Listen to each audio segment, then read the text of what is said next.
আমার ফ্লাইটে ওঠার অভিজ্ঞতা খুব একটা বেশি দিনের নয়, কিন্তু আগে যতবার উঠেছি কখনোই সমস্যা হয়নি। এবার যখন মাঝ আকাশে উড়ান, সেই অপরূপ সুন্দর দৃশ্য, মনে হচ্ছে যেন মেঘের দেশে আমি একেবারে নিয়ে যাচ্ছি। মেঘেরাই তখন আমার কাছে বন্ধু। হঠাৎ করেও না আমার কানে ব্যথা শুরু হয়, ডান কানে অসম্ভব যন্ত্রণা, মানে এত ব্যথা মনে হচ্ছে আমি অজ্ঞান হয়ে যাব। এয়ার হোস্টেস এসে আমাকে গরম জল দিল। এয়ার হোস্টেস গরম জল দেওয়ার পরে আমার একটু ভালো লাগলো, কিন্তু বললো চুইং গাম চিপাতে, কিন্তু চুইং গাম কোথায় পাবো তখন? অগত্যা যন্ত্রণা, প্রচণ্ড কষ্ট সহ্য করছি, তখন কী মানে দৃশ্য আর কি দেখবো। হঠাৎ করে আমার কপালটা ভালো ছিল যে তখন প্রায় নামার 20-25 মিনিট আগে কোনোরকম কষ্ট, দাঁতে দাঁত চিপে থাকলাম।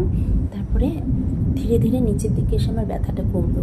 কিন্তু এবার সে যেন চুইং গাম হয়তো পাইনি, কিন্তু ফেরার পথে চকলেট, বাদাম এগুলো চিবাতে চিবাতে এসেছি। তাই আমার পরামর্শ, যদি উড়ানে যাও তো কেউ, তাহলে সঙ্গে একটু চুইংগাম রাখা ভালো।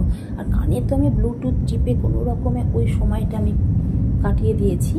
কিন্তু এবার যে অভিজ্ঞতা হলো, তাতে আমি আর কখনো ফ্লাইটে উঠলে আমি কখনোই ভুলটা করব না।